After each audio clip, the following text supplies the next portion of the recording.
अहो तुमचं सरकार आहे ना, लोकांचा संताप आहे. सरकार तुमचं, मुख्यमंत्री तुमचा, मुंबई महापालिके सत्ता तुमची, प्रधानमंत्री तुमचा, गृहमंत्री तुमचा. मग मोर्चे कसले काढताय आणि कोणाविरुद्ध काढताय मोर्चे? सत्ताधारी पक्षानं विरोधी पक्षाविरुद्ध काढलेला हा जगाच्या इतिहासातला पहिला मोर्चा आहे. विरोधकांना महिला आरक्षणाचे विरोधक आहेत, विरोधक हे ठासवण्याचा असं काही कोणी ठासत नाही, त्यांची ठासली आहे लोकांनी. आमची काय ठासतात ते?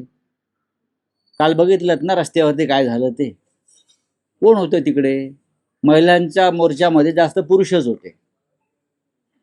पहा तुम्ही, महिलांना कळलंय काय आहे ते.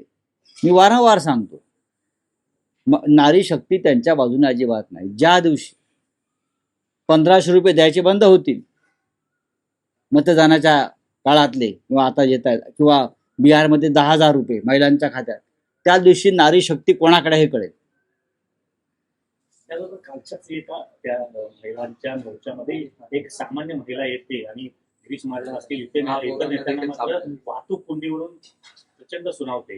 कशाचं लक्षण वाटतं? हा विद्रोह आहे, महिलांचा राग आहे, संताप आहे.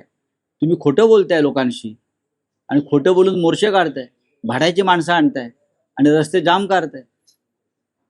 1500 रुपये महिन्याला महिलांना देताय, मोर्चाला 1000 रुपये दिले असतील महिलांना आणण्यासाठी. बोले.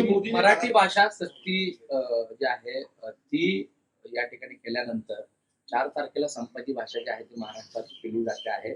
वाहन रिक्षा चालक, टॅक्सी चालक यांना मराठी भाषा सक्तीच्या विरोधात यायला पाहिजे मराठी भाषा. काय येऊ नये? महाराष्ट्रामध्ये मराठी भाषा सगळ्यांनाच आली पाहिजे ना. तामिळनाडूमध्ये तामिळ भाषा आली पाहिजे, जर कोणी तिथे काम धंद्याला गेला असेल. पश्चिम बंगालमध्ये बंगाली आली पाहिजे, कर्नाटकमध्ये कन्नड आली पाहिजे, बिहार उत्तर प्रदेशमध्ये हिंदी भाषा आली पाहिजे. त्यात चुकीचं काय? मुख्यमंत्र्यांनी आणि दोन्ही उपमुख्यमंत्र्यांनी पत्रकार परिषद घेऊन ताबडतोब सांगायला पाहिजे मराठी यायलाच पाहिजे. मुख्यमंत्री बोलले, 2 उपमुख्यमंत्री बोलले, तोंड उघडलंय. शिवसेना आहे ना तुमची, म्हणताय हा बाळासाहेब ठाकरेंचे विचार आम्ही बोला ना ठणकावून. काल जो भाजप मोर्चा याच्यावर बोललो मी आता. संताप व्यक्त जो झाला, खरं तो भाजप मोर्चात व्यक्त झाला, पण हा जो संताप आहे, हा जो जन आक्रोश आहे, तो सगळ्याच राजकीय पक्षांना इशारा आहे का? कारण अनेक राजकीय पक्ष रस्त्यावर उतरून आंदोलनं करतात, मोर्चे काढतात, ट्रॅफिक जॅम होतात. ते प्रातिनिधिक स्वरूप आहे का? मला तसं वाटत नाही. ज्या पद्धतीनं भाजपनं ढिसाळपणात घिसाळघाईनं मोर्चा काढला, कारण नसताना महिलांच्या नावाखाली, त्याच्या विरुद्ध आक्रोश आहे. अहो तुमचं सरकार आहे ना, लोकांचा संताप आहे. सरकार तुमचं, मुख्यमंत्री तुमचा, मुंबई महापालिके सत्ता तुमची, प्रधानमंत्री तुमचा, गृहमंत्री तुमचा. मग मोर्चे कसले काढताय आणि कोणाविरुद्ध काढताय मोर्चे? सत्ताधारी पक्षानं विरोधी पक्षाविरुद्ध काढलेला हा जगाच्या इतिहासातला पहिला मोर्चा आहे.